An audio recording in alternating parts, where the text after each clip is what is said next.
السلام عليكم يا صاحبي. النهارده هنعمل لك مقارنة سريعة مهمة بين اتنين من أرخص وأشهر الموبايلات اللي نازلة الفترة دي. موبايل ريدمي 14 سي من شاومي والفينكس هوت 50. والسبب اللي خلاني أعمل المقارنة دي إن الاتنين بيجوا بنفس النسخة 6 جيجا رام و128 جيجا ذاكرة داخلية، يعني من الآخر الاتنين نفس السعة ونفس الأداء على الأرواق على الورق، بس بقى في فرق كبير في الشكل والتجربة الفعلية. أنا جبت لك النسخة الخضراء من الاتنين علشان أوريك الفرق، في واحدة لونها مطفي وشيك والتانية لامع كده وتحس إنك بيلمع اكتر من اللازم، يعني حتى في اللون في فرق في الطابع والشعر. اول حاجه نخش على الخامات والتصميم، الاتنين جسمهم بلاستيك بس، وريدمي 14 سي جايب لك ظهر كده بمظهر جلد شيك قوي، اما الهوت 50 اي فجايب بظهر لامع كده بيلمع كده زي المرايه، لان الاتنين معاهم كاميرتين وفلاش وليد. زرار الباور فيهم كده بيشتغل كبصمه ومكان للصوت في الجنبين اليمين، وفي المدخل سماعه 3.5 مللي عادي تحت في الانفينكس وفوق في الريدمي. والفرق ان الهوت 50 اي فيه سماعتين، واحده فوق والتانيه تحت، وده بيديك صوت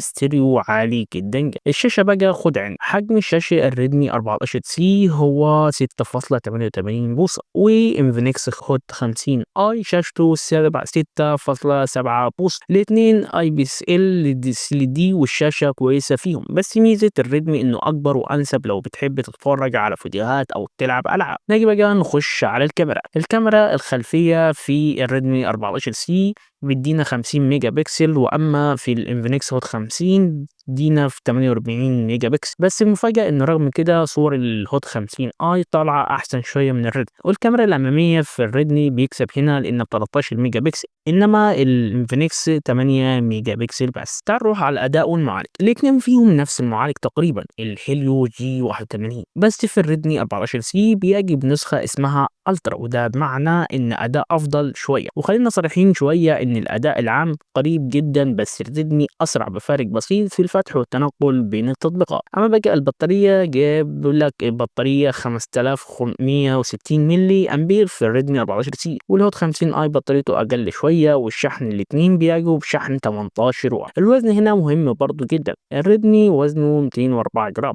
اما الانفينكس 184 جرام، يعني اخف واسهل في الاستخدام بالايد واحد. الخلاصه بقى لو عاوز شكل شيك كده وشاشه اكبر وكاميرا اماميه احسن وبطاريه اقوى، يبقى الريدمي 14 سي هو المناسب ليك. لكن لو يهمك الصوت ستيريو وتجربه السوشيال ميديا خفيفه وسعر اقل شويه، يبقى الانفينكس هوت 50 اي هيقدم لك تجربه كويسه جدا مقابل السعر بتاعهم. تقدر تلاقيهم في السوق كده بأسعار، يعني بفرق بسيط في السعر بس فرق كبير في الإمكانيات. وطبعا هسيب لك رابط شراء الموبايلين تحت في وصف الفيديو، وانت بقى قول لي في الكومنتات تفضل انهي موبايل وليه. واستنوني في فيديوهات تانية كده فتح صندوق تجارب أداء لكل واحد منهم. ما تنسوش اللايك والشير والسبسكرايب، ويلا سلام.